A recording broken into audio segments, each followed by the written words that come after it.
O Evangelho de Lucas, capítulo 6, verso 12 e 13. Lucas 6, verso 12 e 13.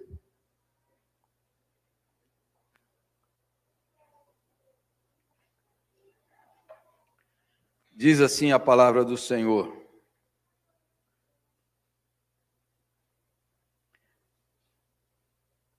Lucas 6, verso 12.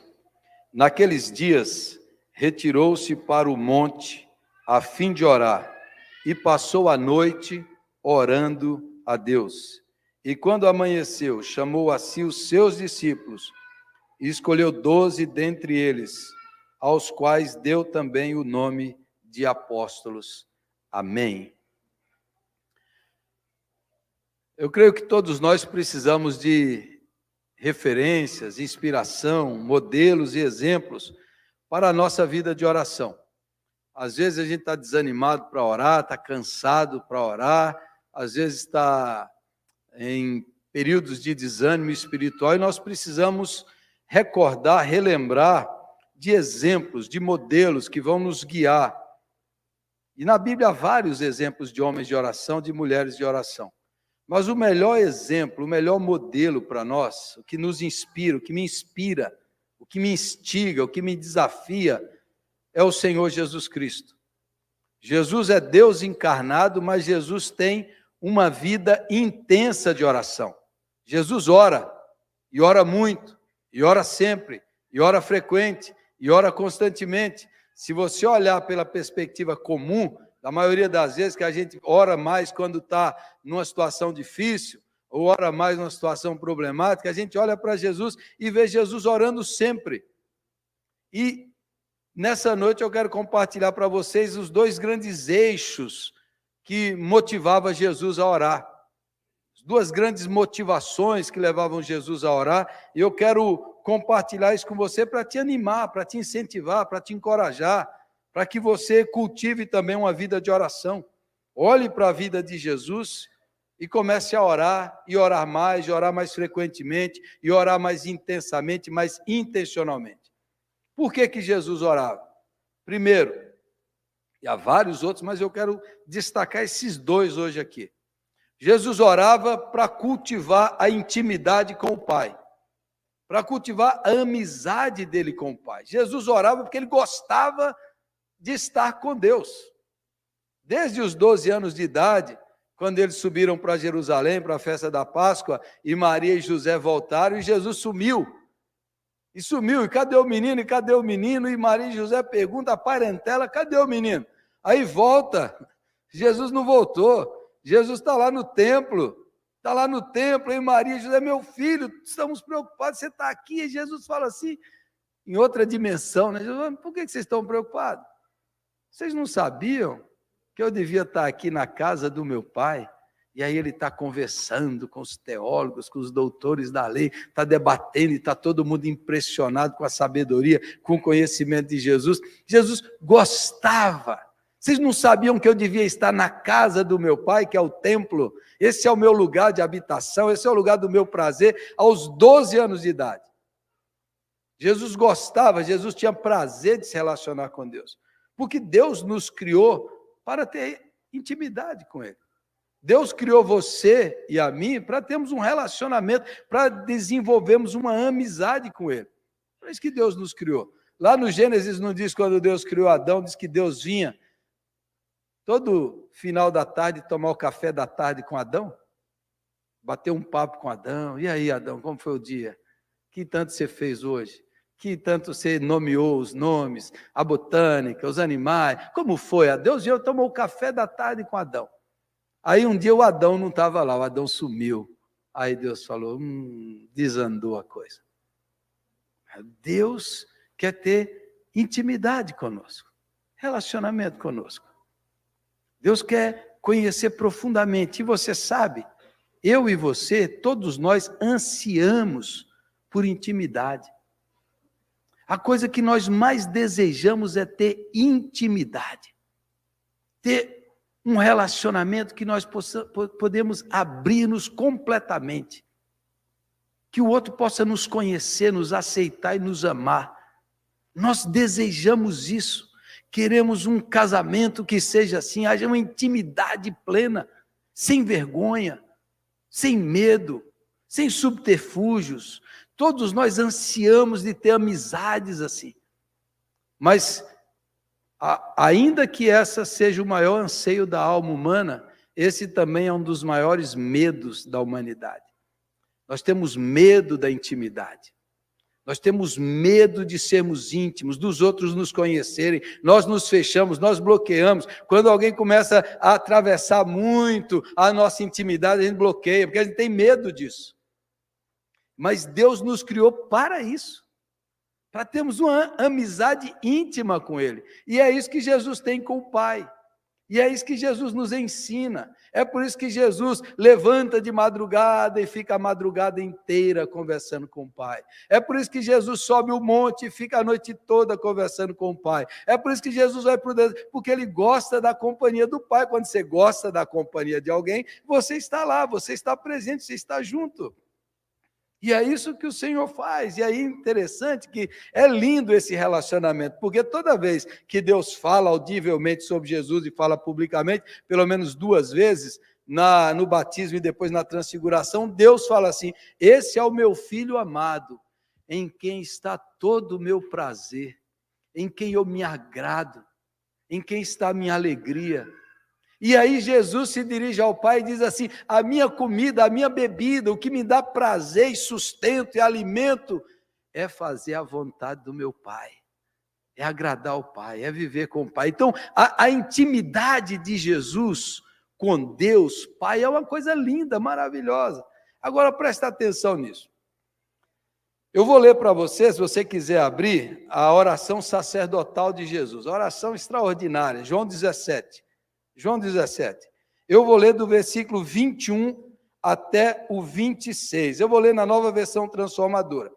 Eu quero que você preste atenção aqui, preste bastante atenção, porque nós que somos evangélicos protestantes, e os cristãos de maneira geral, no Brasil, nós temos aprendido, quem estudou na igreja, quem estudou a escola dominical, quem aprendeu muitas coisas na igreja, aprendeu justificação, santificação, aprendeu regeneração, aprendeu um monte de coisa. As nossas apostilas de discipulado tem muita coisa boa, mas na nossa formação tem uma falha. Presta atenção nisso aqui, tem uma falha. Tem uma doutrina que é fundamental na vida cristã. E a igreja brasileira tem sido negligente no ensino dessa doutrina. E ela está lá desde João Calvino, desde os pais da igreja, desde a Bíblia inteira e desde João 17 aqui. Na teologia isso é chamado de união mística com Cristo. É a doutrina da união mística com Cristo. O João Paulo, que é professor lá do Andrew Jump, acabou de escrever uma tese de doutorado sobre isso. Para reparar a doutrina da união mística com Cristo, que é a base de tudo, que Paulo escreveu. Paulo só coloca em Cristo, é esse em Cristo. O que é a união mística? É em Cristo. É a ideia de que quando você crê em Cristo, você está unido com Cristo. Você está unido em Cristo, você não está mais em Adão. Tudo que é de Cristo é seu. Tudo que é de Cristo é seu.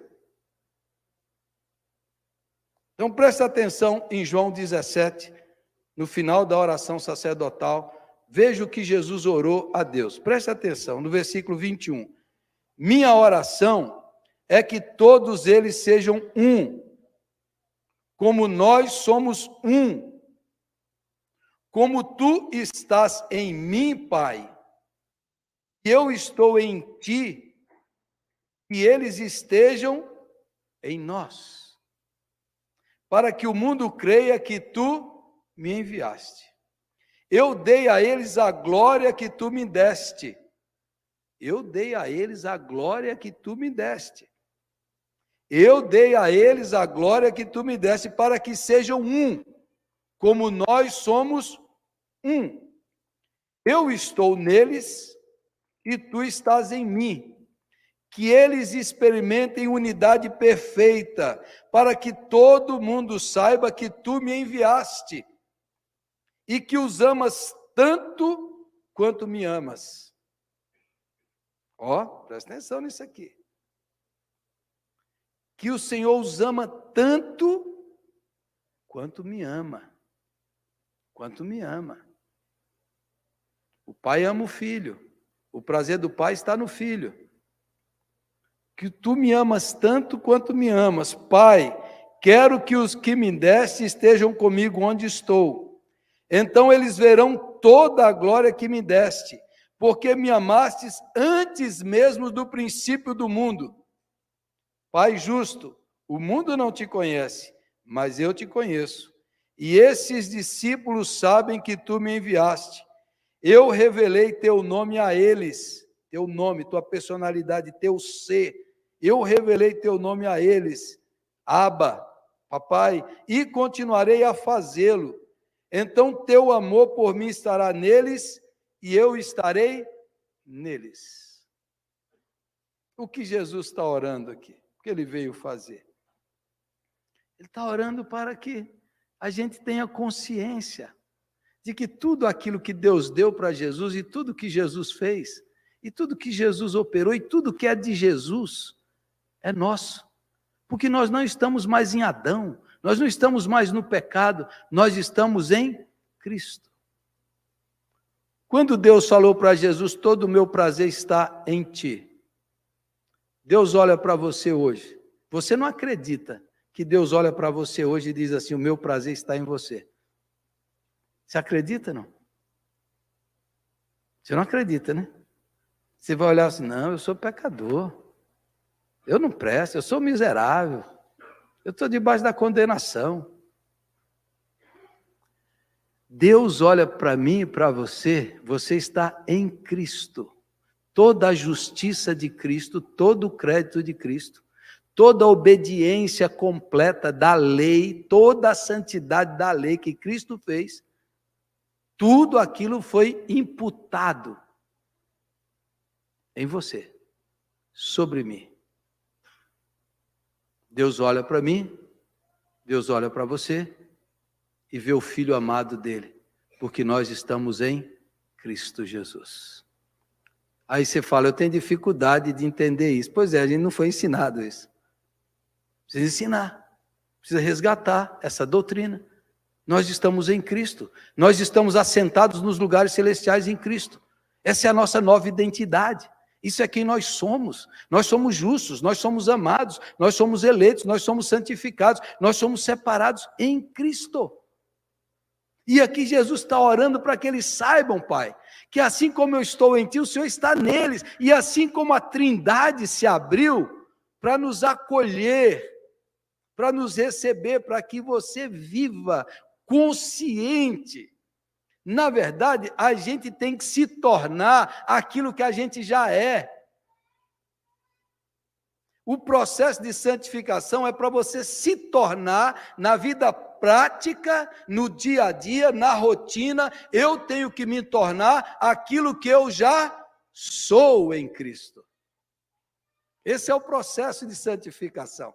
Essa é a obra completa. É por isso que Paulo diz, aqueles que Deus escolheu, aqueles que Deus chamou, aqueles que Deus justificou, a esses também glorificou.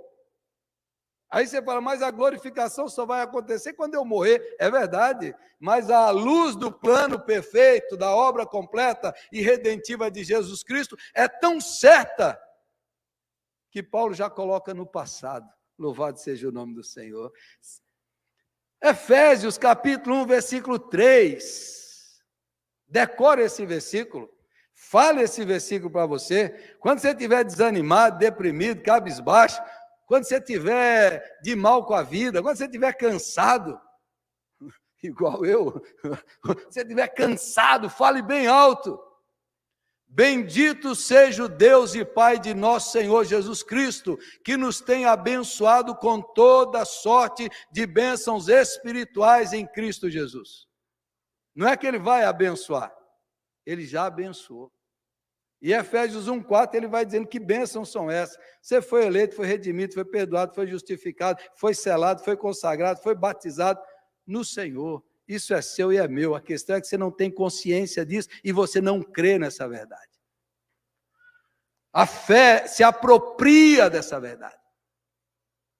Quando Jesus nos ensina a orar, quando vocês forem orar, falem Pai Nosso.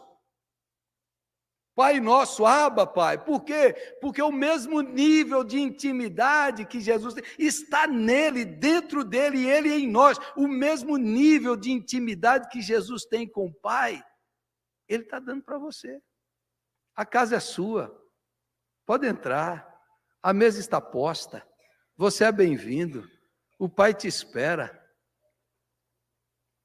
Eis que estou à porta e bato. Se alguém ouvir a minha voz, entrarei e cearei com ele, terei intimidade com ele. Jesus quer ter intimidade com você. Jesus ora para ter intimidade com o Pai, porque ele ama a intimidade. Aí eu pergunto para você, você vê a oração assim? Durante muito tempo eu vi a oração apenas como eu ajoelhado, diante de uma sala do trono, Deus lá em cima e eu aqui suplicando. E também isso é verdade também. Eu vou falar disso no segundo ponto. Isso também é verdade. A oração é luta, a oração é batalha. Mas a oração também é você sentar na mesa, conforme nós cantamos, puxar a cadeira, falar, sente aqui, Jesus, eu preciso conversar, eu preciso abrir meu coração, eu preciso ouvir tua voz, eu preciso me relacionar com você, a mesa é sua, a casa é sua, entra aqui na cozinha, entra aqui no quarto, vamos conversar, intimidade, amizade. Jesus orava porque ele gostava, ele amava a companhia do Pai, a presença do Pai, o prazer do Pai, e ele ora para que você e eu, nós tenhamos essa mesma intimidade com Deus. Essa mesma intimidade. Você ainda se dirige a Deus como estranho, como alguém que está longe, como alguém que está distante. Deus te convida. Venha, meu filho, eu quero ouvir tua voz. Apresenta teus anseios, tuas dores, tuas lutas. Eu quero ouvir o que você tem no coração. Agora, isso é o primeiro, intimidade, amizade. E o segundo, por que Jesus orava? Jesus orava porque ele tinha necessidade de orar. Porque ele precisava orar. Porque ele, mesmo sendo Deus, ele era homem. Ele enfrentou a batalha, ele enfrentou o inferno, ele enfrentou tudo isso aqui. Ele precisava orar. E Jesus ora e ora muito porque ele sabe da sua necessidade. Então, o texto que eu li em Lucas 6, verso 12, Jesus vai escolher os discípulos, os 12, os apóstolos. Ele sobe no monte, passa a noite orando para tomar uma decisão. Eu preciso escolher, eu preciso que o Senhor me oriente, eu preciso que o Senhor dirija, eu preciso que o Senhor me mostre. E aquela noite Jesus deve ter orado um por um dos discípulos, é esse, Senhor?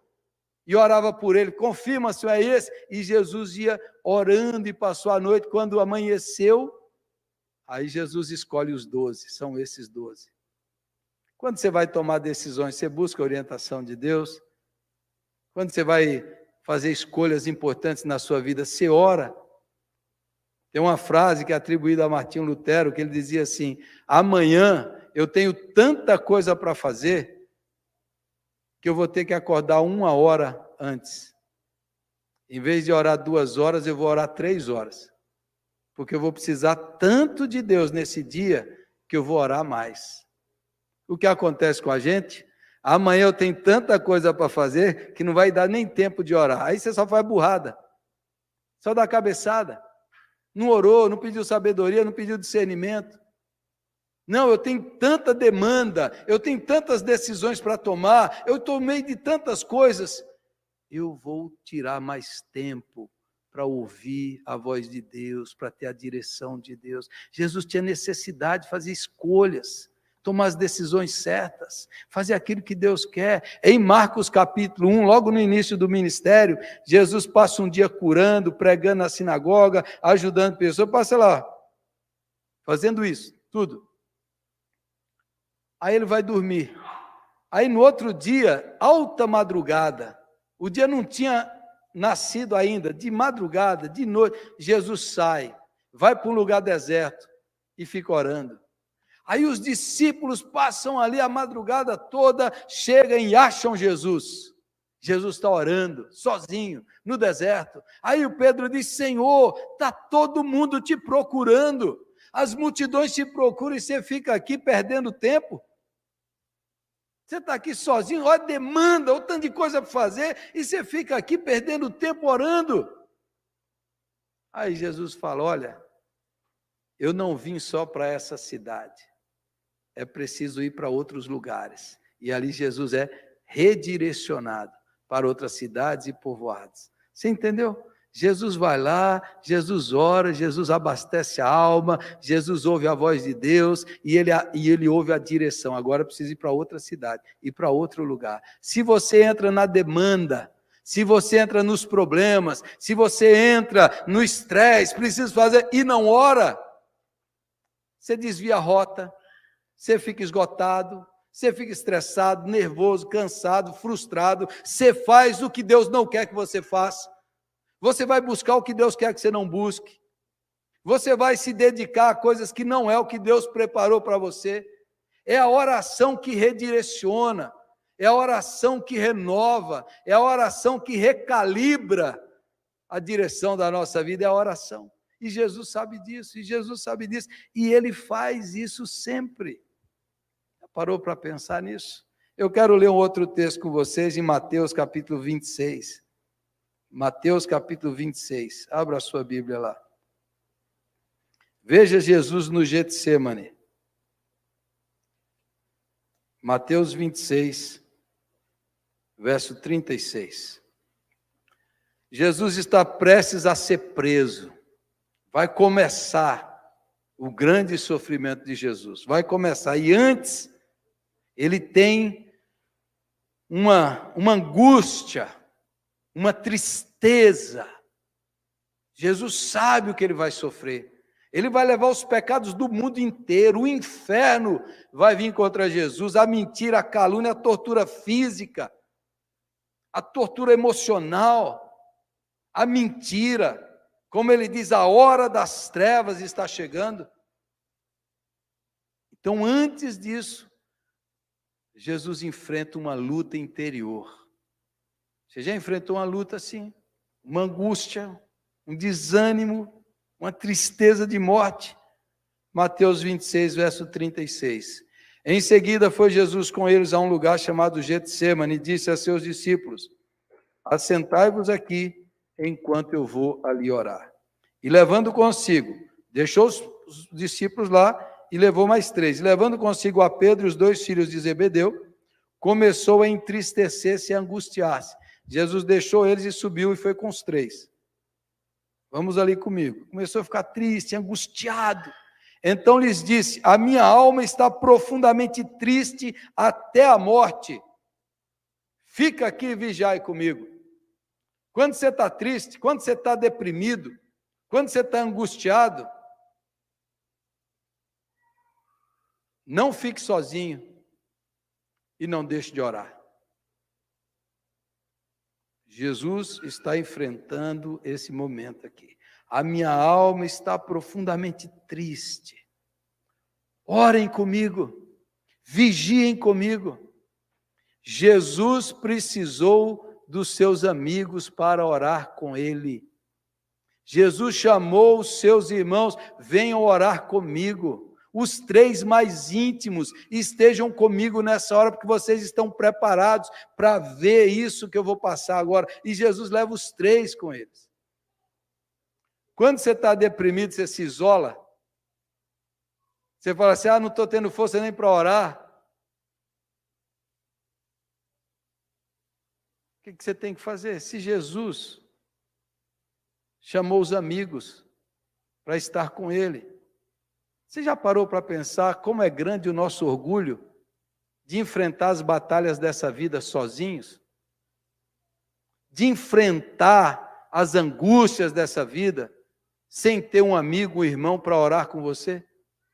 Você já parou para pensar se Jesus chamou os amigos dele para vigiar com ele? Eles vão falhar, mas Jesus os chamou. Veja a vulnerabilidade de Jesus. Veja como Jesus é franco. Venham vigiar comigo. Ele abre: eu estou triste até a morte. Irmãos, por que tanta gente hoje, às vezes, comete suicídio?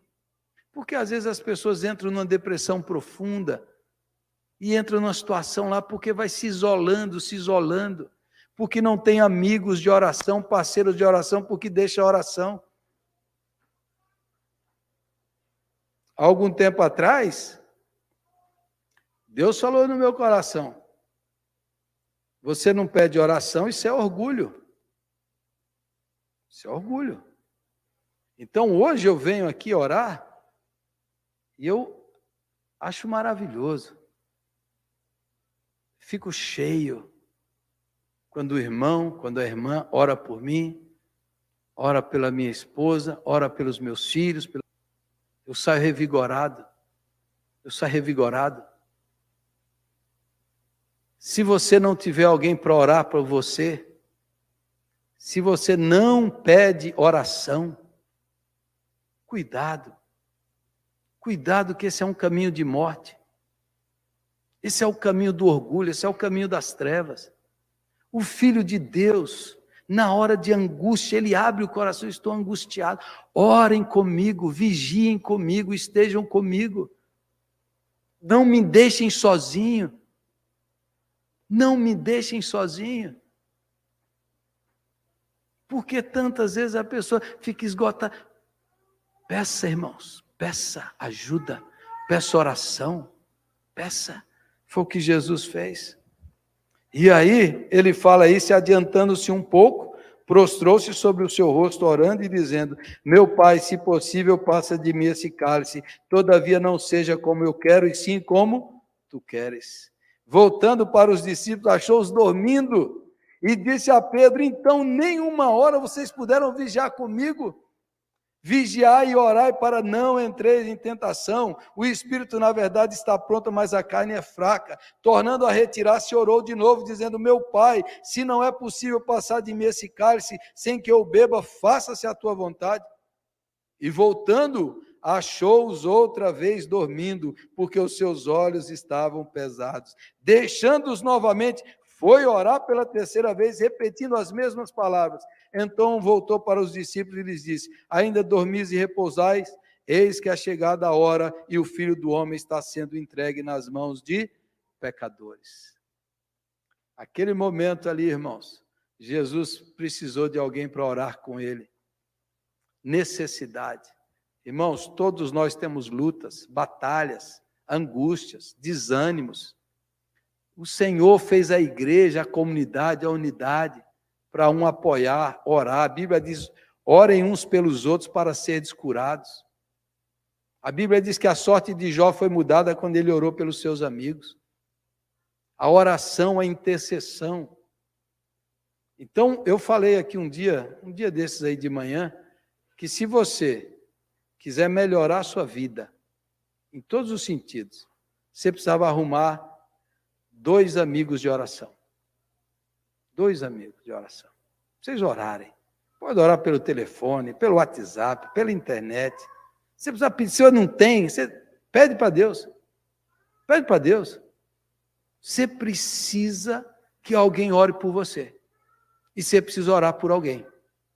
A vida cristã não é para ser vivida em isolamento. Ninguém pode servir a Jesus e ter uma vida cristã vitoriosa isolado. A vida cristã é comunitária, porque Deus é comunitário. E a oração é comunitária, é intercessória. Ore um pelo outro, interceda um pelo outro, carregue os fardos uns dos outros. E Jesus fez tudo isso aqui, além do que ele estava precisando, para vos dar exemplo. Por que você está sofrendo sozinho? Por que você está sofrendo sozinho? Eu estava assistindo um documentário desses de leão e búfalo, sabe? Esses leão e búfalo assim. Aí eu vi lá aquela manada, é manada que fala de búfalo, acho que é manada. É manada, búfalo. Aí vem lá 2 leões e 3 leoas. E eles estão com fome. Mas o búfalo dá 2, 3 vezes mais forte e mais pesado que um leão. E eu estou assistindo aquele negócio e falei: esses búfalos vão matar esses leões aqui. Não vai sobrar leão, porque um búfalo desse bicho é forte, é pesado, é poderoso. E aí o cara falava, não, esses leões estão procurando o lanche deles, eles estão desesperados. Estão desesperados. E eu estou lá assistindo, eu falei, não vai dar, não vai dar, não vai dar. E aí daqui a pouco a estratégia dos leões, das leoas, eles vão, chega naquele que está lá no finalzinho, e eles vão entrando na frente, e aquele que está no final, ele vai se isolando, vai ficando sozinho. Os outros foram, e o búfalo ficou só. Aí os leões vêm com tudo. Rapaz, aquela leoa vem no pescoço do búfalo, o outro vem por baixo e derruba o búfalo. Ali dá 10 minutos. Eles estão devorando aquele búfalo. É assim que as trevas agem. É assim que o diabo age. Hoje pela manhã nós tivemos uma reunião aqui muito bonita para falar com os pais e mães sobre a homossexualidade nas escolas, nas novas gerações. E nós tivemos muitas lágrimas aqui. Mas foi um negócio muito bonito, muito terapêutico, muito maravilhoso. Nós chorarmos juntos por essa nova geração. Chorarmos com as mães e os pais que estão lidando com esse problema. Isso cura, isso faz bem. Não resolve o problema, mas sabe que nós estamos juntos nessa batalha. Você não está sozinho, você não está isolado nessa batalha. Estamos juntos. Estamos unidos como igreja. Ninguém vai largar a mão do outro, porque estamos juntos e o Senhor está conosco. Amém? Não seja o búfalo, irmãos, não seja esse búfalo. Não seja. Não deixe o leão, você é 4 vezes mais forte que o leão, e o leãozinho vem e derruba lá. Não vive isolado. Orem comigo. Orem para não cair na tentação. É na oração que Jesus vence o pecado e a tentação. Senhor, não faça a minha vontade, mas a tua. Jesus ora por necessidade, mas Jesus ora também pela possibilidade. Jesus acredita, presta atenção nisso aqui. Jesus acredita que o universo, que a história não está predeterminada. Jesus não acredita nesse negócio, isso é crença muçulmana. Isso é crença muçulmana, de que o que tem que ser, será. Que tudo já está predestinado, ou predeterminado. A predestinação bíblica não está falando das coisas que acontecem, não é isso que a Bíblia fala. Jesus acredita, como os apóstolos e como o Novo Testamento nos ensina, que o futuro está aberto. Que Deus nos convidou para que, através da fé e da oração, a gente possa direcionar a história, a vida de pessoas, a transformação de pessoas pela oração. Jesus sabe que a oração muda a história, muda histórias, muda destinos. Jesus sabe disso. O Maktub lá está escrito, é muçulmano. É o que tiver que ser, será. Não tem nada disso na Bíblia. Não tem nada disso na Bíblia. Jesus acredita e o Novo Testamento inteiro vai dizer, foi a oração e a fé que mudou. Hebreus 11. Eles venceram, abriram as portas, subjugaram reinos, a oração e a fé. Então Jesus acredita que a oração e a fé vence a tentação, vence o pecado, vence o mal, que se você mantiver uma vida de intimidade com Deus, você vai vencer as batalhas, as histórias vão mudar, vidas são transformadas. Se você viver assim, tudo é possível para quem tem fé. É Jesus que falou isso. Jesus está dizendo assim, a fé abre um mundo de possibilidades. A fé abre horizontes, a fé transforma histórias, muda destinos, a fé muda reinos, a fé muda o futuro de pessoas, a oração e a fé. Tem uma frase do John Wesley que no passado eu achava exagerada, mas cada vez que passa mais eu concordo com essa frase. Ele dizia assim, Deus governa o mundo através das orações dos seus santos. Deus governa o mundo através das nossas orações. São as nossas orações que Deus vai manifestar o seu reinado, o seu poder, a sua graça. Venha o teu reino, Senhor. Manifeste o seu poder, realize a tua vontade. A oração traz o céu à terra. É isso que Jesus nos ensina. Você acredita nisso? Eu quero concluir, e eu vou ler para você Hebreus capítulo 4, versículo 14 a 16. Diz assim, a nova versão diz assim, presta atenção. Hebreus 4, 14 a 16. Por que Jesus orava? Porque Jesus tinha intimidade, porque Jesus necessitava, porque Jesus se tornou o sumo sacerdote, o intercessor que eu e você precisamos. Portanto, visto que temos um grande sumo sacerdote que adentrou os céus, Jesus, o Filho de Deus, apeguemo-nos com toda a firmeza à fé que professamos, pois não temos um sumo sacerdote que não possa compadecer-se das nossas fraquezas, mas sim alguém que, como nós, passou por todo tipo de tentação, porém sem pecado. Assim sendo, aproximemo-nos do trono da graça com toda a confiança, a fim de recebermos misericórdia e encontrarmos graça que nos ajude no momento da necessidade. O que o autor de Hebreus está dizendo? Olha, nós temos um sumo sacerdote que se compadece, compaixão, é sentir a dor do outro. Ele sente, ele sabe, porque ele passou por tudo isso. Ele sentiu. Nós temos um sumo sacerdote que intercede por você, que sabe o que você está passando. Jesus passou por tudo isso, a única diferença é que ele não pecou. Então, o nosso sumo sacerdote, o nosso Deus, não é um Deus que está lá longe, distante.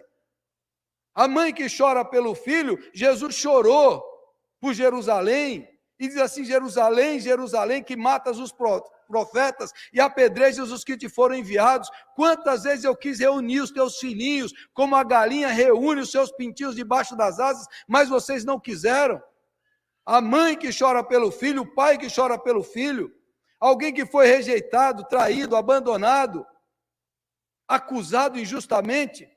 Jesus sabe, Jesus conhece, Jesus sabe da sua dor, por isso que ele sente essa dor, ele tem compaixão, ele pode ajudar, e ele diz, ele pode socorrer, ele pode te ajudar, ele pode se compadecer, porque ele sabe. É por isso que você tem que se aproximar para Jesus, seja o que for que você estiver passando, Jesus pode e quer te ajudar, aleluia. Leve para ele não é indiferente, ele não é insensível, ele sabe. Tem uma peça de teatro que eu não sei quem foi o autor, mas chama O Grande Silêncio. Alguém imaginou que no juízo final, todo mundo reunido, bilhões de pessoas, e Deus está lá para julgar, e várias pessoas se reúnem e dizem assim, quem Deus é para nos julgar? Deus viveu lá no céu, no bem bom, Deus não sabe o que é o sofrimento dessa terra, Deus não sabe, aí vem lá uma moça com a marca da suástica, que foi marcada pelo nazismo, que morreu em campo de concentração, Deus não sabe o que é isso. Aí vem um jovem negro com a marca aqui, ele não sabe o que é ser linchado pelos racistas. Vem gente e começa a murmurar, e fala assim, Deus não conhece nada disso, e fala assim, vamos montar um grupo para pleitear com Deus, e falar, o Senhor não tem autoridade para nos julgar. E eles falam assim, vamos selecionar pessoas para nos representar diante de Deus. E eles falam assim, essa pessoa tem que ser um judeu, porque é o povo que mais sofreu no mundo. Essa pessoa que vai nos representar, quando ele nascer, ele tem que ter nascido sobre a marca da desconfiança da sua filiação. Devem desconfiar se ele é filho legítimo mesmo ou não. Essa pessoa tem que ter o trabalho mais pesado do mundo. Essa pessoa tem que ser rejeitada pelos seus queridos. Essa pessoa tem que ter sido considerada pela própria família louca e fora de si. Essa pessoa tem que ser acusada injustamente. Ele tem que ser inocente, mas ele tem que ser julgado como culpado. Ele tem que ser torturado, ele tem que sofrer emocionalmente e fisicamente, ele tem que experimentar tudo isso e tem que sofrer a pior morte. Quando eles terminarem de fazer aquela lista, houve um grande silêncio. Todos eles olharam um para o outro. E eles lembraram, e eles viram que Deus já tinha passado por tudo aquilo. Em Jesus Cristo nosso Senhor. O homem de dores, que sabe o que é padecer. Jesus Cristo passou por tudo isso. Ele se compadece de você. Ele conhece a sua dor. Ele sente a sua dor. É por isso que você pode chegar para Jesus, do jeito que você quiser, do jeito que você puder, da maneira que você estiver, e falar: Senhor, está doendo. Senhor, eu não estou aguentando. Me socorra. E o Senhor vai te socorrer no trono da graça. Qual é a sua dor? Qual é o seu problema? Leve até o grande sumo sacerdote, que é compassivo e bondoso. Vamos ficar em pé e vamos orar. Feche os seus olhos.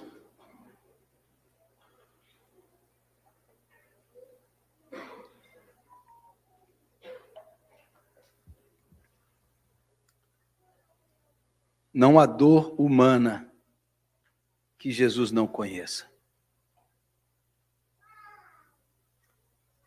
Não há ser humano que Jesus não possa se compadecer. Apeguemo-nos, entremos diante dele. Você não vai encontrar indiferença. Você não vai encontrar condenação. Você vai encontrar o trono da graça e da misericórdia. O Senhor sabe, o Senhor sente a sua dor. O Senhor sofre com você. E o Senhor te chama. Venha. Entregue. Entregue para mim. Não sofra sozinho. Coloque as suas lágrimas na minha presença. Jesus chorou, Jesus sentiu, e Jesus pode te socorrer agora. Você pode encontrar graça, perdão, ânimo, força, energia, cura, restauração, renovação no Senhor Jesus Cristo. Feche os seus olhos e ore ao Senhor nessa hora. Fale com Jesus. Você está preocupado, você está ansioso, você está irritado. Jesus sabe o que é tudo isso. Naquela cruz, Ele carregou as nossas dores. Ele levou tudo lá naquela cruz. Não sofra sozinho. Não sofra calado. Vá ao coração compassivo de Jesus. Nosso Deus, nosso Pai. Nós nos achegamos ao homem de dores e que sabe o que é padecer. Aquele que experimentou as dores dessa terra, aquele que tem as mãos furadas pelos cravos da impiedade. E nos oferece as suas mãos feridas nessa noite. Ele dá as suas mãos feridas para nós. Para que a gente coloque a nossa dor nessa ferida. Para que a gente coloque a nossa preocupação nessa ferida. Porque é por suas chagas, é por suas feridas que nós somos curados. Aleluia.